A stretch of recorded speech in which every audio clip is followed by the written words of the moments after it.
بسم اللہ الرحمن الرحیم۔ دعوت کھانے کے بعد مہمانوں اور میزبانوں کا اکٹھے طور پر دعا کرنا، اجتماعی طریقے سے دعا مانگنا، اس کی شرعی حیثیت کیا ہے؟ اس بارے میں یہ یاد رکھنا چاہیے کہ روایات میں اتنا تو ثابت ہے کہ نبی کریم صلی اللہ علیہ وسلم اور صحابہ کرام نے اس موقع پر دعا مانگی ہے میزبان کے لیے، اور ان کے عمل سے اور حضور صلی اللہ علیہ وسلم کے اقوال سے یہ ثابت ہے۔ ایک روایت میں آتا ہے کہ نبی کریم صلی اللہ علیہ وسلم نے ایک صحابی کی ہاں کھانا تناول فرمایا اور مہمان بنے، اور اس کے بعد جب چلنے کا ارادہ فرمایا تو اس صحابی نے اس کے گھوڑے کا لگام ہاتھ میں پکڑ کر کہا کہ آپ میرے لیے دعا مانگے، تو حضور صلی اللہ علیہ وسلم نے اس کے لیے دعا مانگی۔ ظاہر ہے کہ صحابی نے بھی اس دعا میں کم از کم آمین کہنے کے طور پر تو شمولیت کی ہوگی، تو یہ ان کی دعا ہے، یہ ثابت ہے۔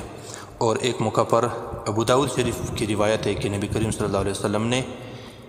اپنے ساتھ آئے ہوئے مہمانوں کو یہ تلقین دی اور ترغیب دی کہ اپنے میزبان بھائی کو بدلہ دو، اثیبوا اخاکم۔ تو جب صحابہ کرام رضوان اللہ علیہ اجمعین نے پوچھا کہ یا رسول اللہ اس کا بدلہ کیا ہے، ہم میزبان کو کیا بدلہ دیں گے،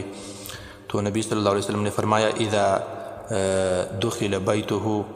واکل طعامہ شرب شرابہ فذلک اثابتہ، او کما قال علیہ السلام، کہ جب کسی کے گھر میں کوئی داخل ہو اور اس کا کھانا کھایا جائے، اس کا پینا پیا جائے،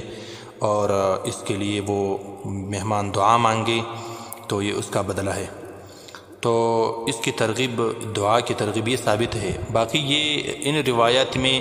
یہ تصریح نہیں ملتی کہ یہ دعا اجتماعی طریقے سے ہوگی یا انفرادی طریقے سے ہوگی۔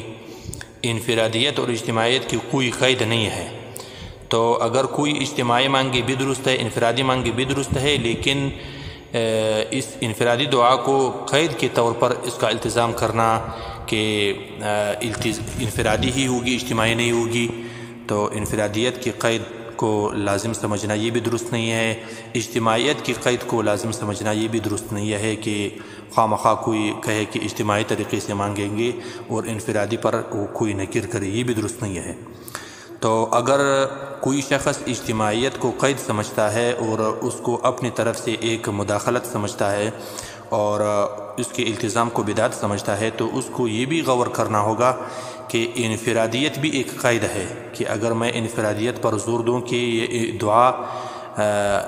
انفرادی طور پر مانگی جائے گی، تو اس پر زور دینا یہ کون سی سنت ہے، یہ بھی تو بدعت میں شامل ہوگا۔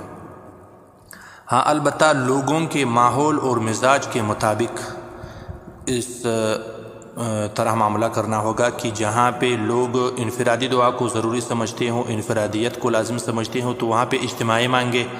جہاں پہ لوگ اجتماعی طریقے کو لازم اور ضروری سمجھتے ہوں تو پھر وہاں پہ انفرادی مانگنی چاہیے لوگوں کی رسم کی اصلاح کے لیے۔ تو اس طرح پہ سنت کا جو مزاج ہے اس مزاج کو اپنانا ہوگا۔ اپنی طرف سے قیود بڑھانا یا کسی پر نکیر کرنا یہ شریعت کا مزاج نہیں ہے۔ باقی مسئلہ اس طرح ہے کہ دونوں طرح کے طریقے اور روایت کے الفاظ سے اس کی گنجائش معلوم ہوتی ہے، بلکہ یہ نبی کریم صلی اللہ علیہ وسلم جب اجتماعی طریقے سے سب صحابہ کو جب حکم دیتا ہے تو ظاہر ہے کہ سب صحابہ نے، سب آئے ہوئے مہمانوں نے اس پر عمل کیا ہوگا، تو ایک طریقہ اجتماعیت مترشح ہوتی ہے ان روایات سے، لیکن صریح قید اس میں نہیں ہے، اس لیے گنجائش دونوں طرف ہے۔ واللہ اعلم۔